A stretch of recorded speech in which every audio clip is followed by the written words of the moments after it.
अस्सलाम वालेकुम बेटा, कैसे हैं आप सब? ठीक है बेटा। आज हमारा टॉपिक है एंगुलर मोमेंटम।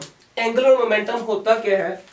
जब भी कोई चीज किसी ऑर्बिट में मूव करती है या अपने एक्सिस के गिर्द मूव करती है तो उसको ऑर्बिट में घुमाने के लिए या अपने एक्सिस के गिर्द घुमाने के लिए, एक्सिस के अलोंग घुमाने के लिए जो फिजिकल क्वांटिटी रिक्वायर्ड होती है उसको ही हम क्या कहते हैं?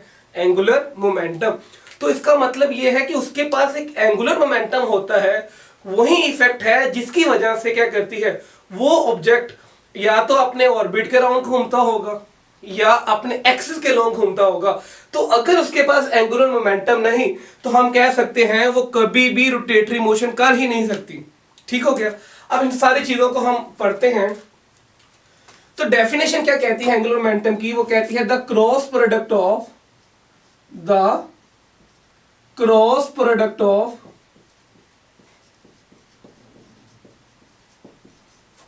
Movement arm,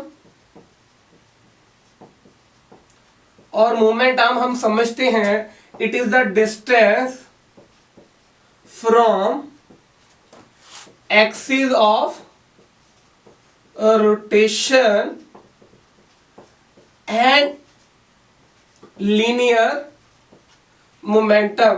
The cross product between movement arm and linear momentum is called angular momentum. तो एंगुलर मोमेंटम बेटा जी डिनोट किया जाता है कैपिटल एल से। इसका जो फार्मूला होगा वो मूवमेंट आर्म और लीनियर मोमेंटम के दरमियान बेटा क्या होगा? क्रॉस प्रोडक्ट होगा। ठीक, तो ये हमारे पास क्या आ गया? फार्मूला इन वेक्टर फॉर्म। अगर इसी फार्मूले को हम मैग्नीट्यूड में लिखेंगे तो हमारे पास क्या आ जाएगा? जैसे ही हम क्रॉस को खत्म करेंगे हमारे पास कौन सा आएगा? साइन थीटा आ जाएगा। ठीक, तो हम अगर इसके दो केस बना लें, case one, angular momentum maximum कब होगा? जब हमारे पास movement arm and linear momentum आपस में क्या होंगे? परपेंडिकुलर। और इस कंडीशन में थीटा कितना होता है बेटा? 90 डिग्री। तो एल हमारे पास कितना आ जाएगा? एल मैक्सिमम हम लिख लेते हैं आर पी, और साइन कितना आ गया? 90 डिग्री। तो साइन 90 पे क्या होता है? आप कहोगे 1, तो हमारे पास क्या आ गया? R P. केस 2 अगर हम बात करें, केस 2 की बात करें तो हमारे पास एंगुलर मोमेंटम क्या आएगा? हम कहते हैं कि सर एंगुलर मोमेंटम हमारे पास मिनिमम आएगा व्हेन हमारे पास आर मूवमेंट आर्म और मोमेंटम आपस में क्या हो जाए? पैरेलल। और इस कंडीशन में थीटा कितना बनता है? 0 डिग्री। तो हमारे पास एल कितना आ गया? R P sine 0 degree. और साइन 0 पे कितना होता है? आप कहोगे 0। तो एंगुलर मोमेंटम हमारे पास क्या आ गया? 0। तो अगर हम कहें फ्रॉम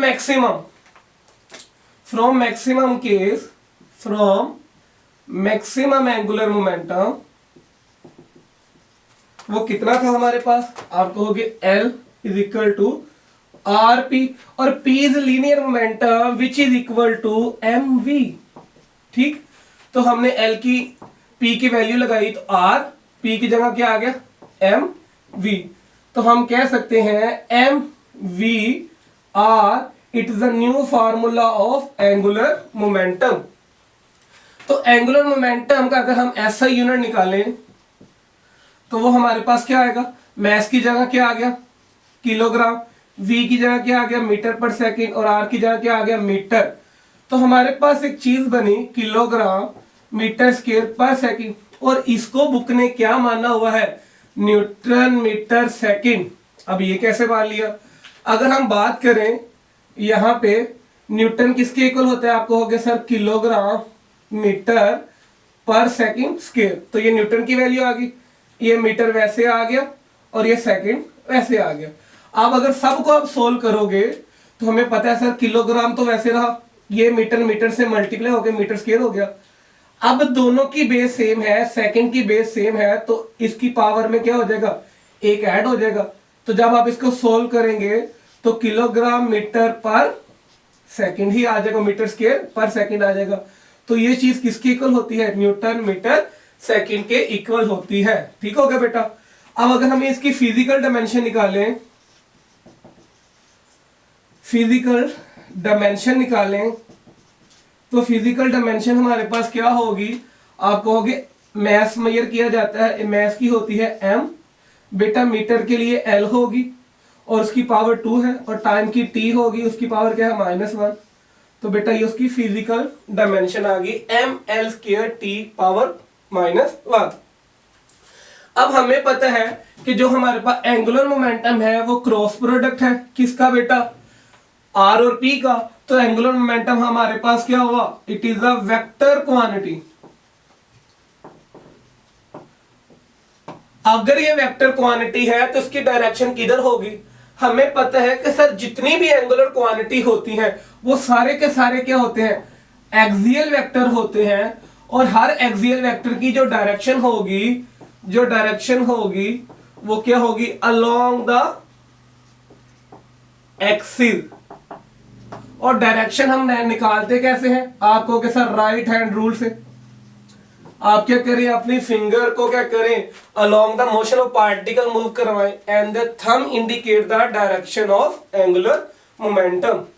ये तो बहुत आसान है, हमने इसको सॉल्व कर लेते। आगे हम देखते हैं थोड़ा सा इसी फार्मूले को अगर हम ऑब्जर्व करें, ये वाले फार्मूले को अगर हम यहां पे लिखें तो हमारे पास क्या आ जाएगा, L इज इक्वल टू, चले इसको अभी सॉल्व करने से पहले हम एक एग्जाम्पल बुक की डील कर लेते हैं। मानिए ये एक ऑब्जेक्ट है, यहां पे एक ऑब्जेक्ट है बेटा जो एक सर्कुलर मोशन कर रहा है। इस ऑब्जेक्ट का जो मैस है हम मान लेते हैं, मैस क्या है, हमने मान लिया वो m है। सेंटर से इसका जो डिस्टेंस है, सेंटर से इसका जो डिस्टेंस है वो मान लेते हैं वो क्या है, r। एट दैट टाइम इसकी जो वेलोसिटी है उसकी डायरेक्शन अगर हम निकालना चाहें तो हम एक टेंजेंट ड्रा करते हैं। तो इस पार्टिकल की राइट नाउ डायरेक्शन किधर है, इधर। हमने टेंजेंट ड्रा किया। अब ये पार्टिकल जाना इधर चाहता था लेकिन गया किधर, एक सर्कल के लॉन्ग इधर। अगर हम इस कंडीशन के ऊपर देखें तो एट दैट टाइम वेलोसिटी उसकी इस डायरेक्शन के ऊपर है लेकिन वो गया किधर, इधर। अब अगर हम इसको सॉल्व करें, हमारे पास मैस है, वेलोसिटी है। तो जब मैस और वेलोसिटी होती है हमारे पास एक फिजिकल क्वांटिटी होती है which is known as momentum. ठीक, तो मोमेंटम की डायरेक्शन किधर होगी, आप कहोगे सर जिधर वेलोसिटी की डायरेक्शन है। तो मैं अगर बात करूं इसी को, अगर ये मूवमेंट आर्म वाली लाइन को मैं थोड़ा सा इंक्रीज कर दूं तो ये कुछ ना कुछ एंगल बना रही इसके साथ। Let I will say that वो angle is known as theta. तो ये मेरे पास क्या है, इस पार्टिकल का मोमेंटम एट दैट टाइम बेटा किधर है, इधर। तो मैं इस v की जगह बेटा क्या लिख दूंगा, मोमेंटम। तो मोमेंटम बेटा इसका किधर है, एट दैट टाइम इधर। तो मैं क्या करता हूं, मोमेंटम के कंपोनेंट ड्रा कर देता हूं। तो ये जो लाइन है ब्लैक वाली जो ब्लू के ऊपर है, तो आप यही कहोगे सर ये तो 90 का एंगल बना रही है ब्लू वाली लाइन के ऊपर। तो जो ब्लू वाली लाइन है एक्चुअली ये क्या है, मूवमेंट आर्म। तो ये जब 90 एंगल बनाएगी तो ये वाला कंपोनेंट क्या हो गया, p sin थीटा। और जो इसके अलोंग होगा which is known as p cos theta. अब मुझे बताइए पार्टिकल गया किधर, पार्टिकल तो इधर गया ना कि इधर। तो हमें पता चला कि सर इस लाइन को अगर आप यहां ड्रा कर दें तो ये भी क्या आ गया, p sin थीटा। और यहां से आप इसको हेड टू टेल रूल से मिला दें तो ये क्या आ गया, p cos थीटा। ये दोबारा ट्रायंगल बना दी। तो एक्चुअली इफेक्ट किसने किया, इसने इफेक्ट किया। तो हम कह सकते हैं कि सर जो आपके पास एंगुलर मोमेंटम होगा वो क्या होगा, are P sign angle of theta. तो हर एक पॉइंट के ऊपर हमारे पास बेटा क्या है कि यही जो एंगुलर मोमेंटम है इसी की वजह से पार्टिकल क्या करता है, एक सर्कुलर मोशन करता है। और वो क्या करेगा, अपने आप को एक सर्कल में रखेगा क्योंकि उसके पास एक इफेक्टिव वैल्यू है which is known as angular momentum. तो हम कहते हैं सर जो एंगुलर मोमेंटम होता है वो इफेक्टिव वैल्यू होती है, effective quantity, effective physical quantity due to which an object या particle move into circular path. अगर उसके पास एंगुलर मोमेंटम नहीं होगा तो वो लीनियर मोमेंटम की डायरेक्शन में क्या होगी बेटा, चली जाएगी। ठीक हो गया। तो अगर हम उसी फार्मूले को लिखे यहां पे तो हमारे पास क्या आ गया, L is equal to R P sine theta. ये मैग्नीट्यूड है, अगर हम वेक्टर फॉर्म में लिखेंगे तो साइन थीटा को जैसे ही खत्म करेंगे हमारे पास क्या आ गया, आर क्रॉस पी। तो हम ये भी कह सकते हैं कि सर वेक्टर फॉर्म में हमारे पास क्या आ जाएगा, आर क्रॉस एम और वी का आ जाएगा, क्योंकि एम बेटा क्या है, स्केलर क्वांटिटी। तो एक और फार्मूला आ गया। तो हमारे पास बेटा क्या आ गया, ये एंगुलर मोमेंटम है। तो एंगुलर मोमेंटम ही बेटा वो क्वांटिटी होती है फिजिकल, जिसकी वजह से पार्टिकल क्या करता है, एक सर्कल में अपने आप को रिपीट करता है या एक्सिस के अराउंड क्या करता है, मूव करता है। ठीक। तो अगर हम इसको थोड़ा सा और मॉडिफाई करें from this formula, L is equal to M R V, तो हमें पता है जब कोई पार्टिकल एक सर्कल में घूमता है तो उसके पास एक घूमने वाली वेलोसिटी भी होती है। तो उस घूमने वाली वेलोसिटी को हम कहते हैं ओमेगा, एंगुलर वेलोसिटी। तो हम लीनियर वेलोसिटी को एंगुलर वेलोसिटी में ले जा सकते हैं, आप कहोगे जी सर। तो एम आर बेटा, अब वी की जगह क्या आ गया, आर ओमेगा। तो हम कह सकते हैं एम आर स्क्वायर ओमेगा। और एम आर स्क्वायर बेटा हमारे पास क्या होता है, आपको हो गया मूवमेंट ऑफ इनर्शिया। तो हमारे पास क्या आ गया, एम आर स्क्वायर की जगह आई और ओमेगा। हम जानते हैं कि movement of inertia her object क्या क्या होता है, डिफरेंट। तो दैट्स व्हाई एंगुलर मोमेंटम भी क्या होगा, हर ऑब्जेक्ट का डिफरेंट, क्योंकि आई क्या है, डिफरेंट, क्योंकि पार्टिकल की डिस्ट्रीब्यूशन बेटा क्या है, डिफरेंट। तो बेटा ये बात समझ आई। अब देखिए हमारे पास लीनियर मोमेंटम क्या होता है, एम वी। तो लीनियर मोमेंटम के पास हमारे दो क्वांटिटी होती हैं, एक इनर्शिया की और दूसरी हमारे पास क्या होती है, मोशन की। तो अगर ये लीनियर मोमेंटम है तो उसके पास लीनियर इनर्शिया और लीनियर मोशन। तो इसी तरह एंगुलर मोमेंटम जो है उसके पास भी दो ही क्वांटिटी होंगी, एक इनर्शिया की और दूसरा बेटा किसकी, वेलोसिटीज की। तो ये अगर एंगुलर मोमेंटम है तो इसके पास कौन सा होगा, मूवमेंट ऑफ इनर्शिया और घूमने वाली वेलोसिटी। तो एंगुलर मोमेंटम के पास वही दो क्वांटिटी होती हैं जो बेटा लीनियर मोमेंटम के पास होती हैं। ठीक हो गया। तो अगर हमने लीनियर मोमेंटम को चेंज करना है, if we want to change the linear momentum we have to applied force. तो फोर्स जैसे ही लगाएंगे मोमेंटम के अंदर चेंज आ जाएगा। तो ये कौन सी फोर्स है, लीनियर फोर्स। अगर हमने एंगुलर मोमेंटम में चेंज करना है, we have to applied angular force. ठीक। तो आपके एंगुलर मोमेंटम में क्या हो जाएगा, चेंज। तो एंगुलर फोर्स को हम नाम देते हैं बेटा torque, del L over T. Clear होगी बात। तो बेटा ये जो हमने अभी निकाला ये वाला फार्मूला, ये L is equal to I omega, ये एंगुलर मोमेंटम निकाला फॉर अ सिंगल पार्टिकल। ये जो सिंगल पार्टिकल है इसका एंगुलर मोमेंटम कितना होता है, आई ओमेगा, ये जो सिंगल पार्टिकल है। अब हमें पता है कि sir movement of inertia her body का क्या होगा, डिफरेंट। तो क्योंकि पार्टिकल की डिस्ट्रीब्यूशन क्या है, डिफरेंट।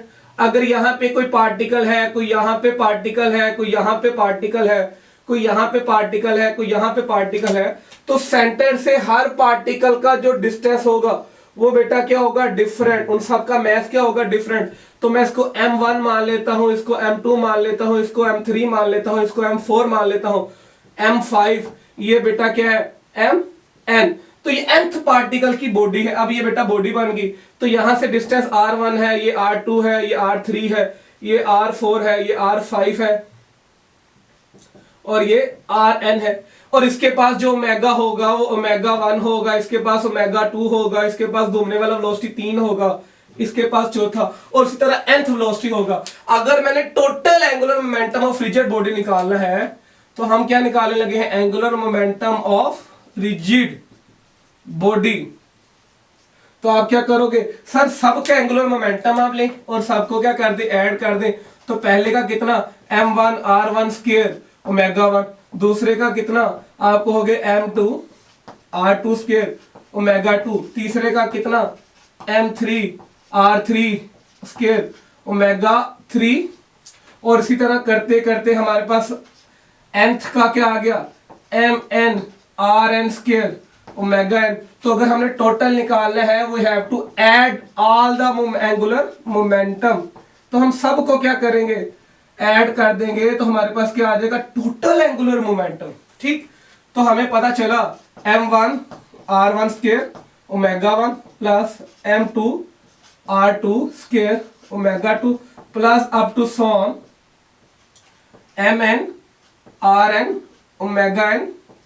ठीक, तो अब मुझे बताइए जो बॉडी रोटेट कर रही होगी उस रोटेटिंग बॉडी की हर एक साइड के ऊपर जो घूमने वाली वेलोसिटी होगी वो क्या होगी सेम होगी। तो हम कह सकते हैं कि सर हर पार्टिकल की जो ओमेगा है वो क्या है कांस्टेंट। तो हम कह सकते हैं ओमेगा 1 इक्वल होगी ओमेगा 2 के इक्वल होगी ओमेगा 3 के, which is equal to omega n, और हमने नाम दे दिया ओमेगा के। तो आपकी हर एक वेलोसिटी घूमने वाली क्या हो जाएगी कांस्टेंट आ जाएगी। तो हम ये क्या ले लेंगे बेटा कॉमन ले लेंगे, क्या हो जाएगी कॉमन। तो अब हमारे पास पीछे क्या रह गया angular momentum, total angular momentum आपके पास क्या रह गया m1 r1 के। अब ये तो नहीं ना कॉमन आ सकता, क्यों, क्योंकि हर पार्टिकल का मास क्या है डिफरेंट, और बेटा सेंटर से डिस्टेंस भी क्या है डिफरेंट। तो हमारे पास m2 r2 square plus m3 r3 square plus up to सॉन mn rn स्क्वायर, और बेटा कॉमन क्या आ गई ओमेगा। तो अगर हम सब मास को ऐड कर दें, सब मूवमेंट ऑफ इनर्शिया को ऐड कर दें, तो हमारे पास क्या आ गया समेशन। तो summation i is equal to 1 और n का, और ये कहां तक जाते हैं n, तो यहां पे mi ri स्क्वायर और ओमेगा। ठीक, तो अगर हम इसकी जगह एक नाम लिख दें तो वो हमारे पास क्या आ जाएगा, this is the total movement of inertia, this is the total movement of inertia. तो हम इसकी जगह क्या लिख देंगे टोटल मूवमेंट ऑफ इनर्शिया। तो हमारे पास total angular momentum of the rigid body कितना आ गया I total and omega of all the particle.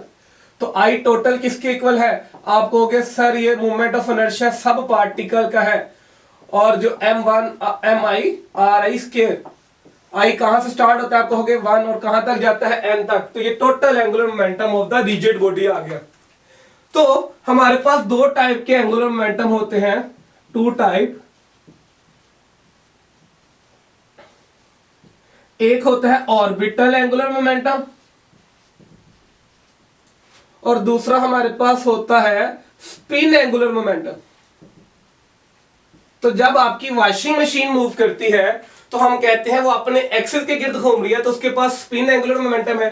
तो जब कोई चीज देखिए सन के अराउंड अर्थ घूमती है, ठीक है, तो ये हमारे पास सन है, ये हमारे पास अर्थ है, तो अर्थ क्या करती है सन के अराउंड घूमती है। तो इस तरह की जो मोशन होती है इसको हम कहते हैं ऑर्बिटल एंगुलर मोमेंटम। तो एट दैट टाइम अर्थ के पास क्या है ऑर्बिटल एंगुलर मोमेंटम। तो एल ऑर्बिटल क्या होता है एम वी आर। तो जब कोई चीज अलोंग द सर्कमफेरेंस मूव करेगी, सर्कमफेरेंस अलोंग द सर्कमफेरेंस, तो उस ऑब्जेक्ट के पास जो एंगुलर मोमेंटम होगा वो क्या होगा ऑर्बिटल एंगुलर मोमेंटम। तो जब कोई चीज अपने एक्सिस के गिर्द घूमेगी, रोटेट अबाउट इट्स एक्सिस, तो देन उसके पास जो एंगुलर मोमेंटम होगा वो स्पिन एंगुलर मोमेंटम होगा, और स्पिन एंगुलर मोमेंटम जो होता है वो एल एस से डिनोट किया जाता है, जो कि आई ओमेगा के इक्वल होता है। ठीक होगी बात। तो जब अर्थ अपने एक्सिस के गिर्द रोटेट करेगी तो उसके पास स्पिन एंगुलर मोमेंटम होगा, जब वो सन के राउंड घूमेगी तो उसके पास कौन सा मोमेंटम होगा, आप कहोगे ऑर्बिटल एंगुलर मोमेंटम। तो दिस इज ऑल अबाउट क्या था एंगुलर मोमेंटम। अगर आपको फिर इसमें कोई क्वेश्चन है तो आप मुझे कमेंट सेक्शन में कर सकते हैं। ओके बेटा।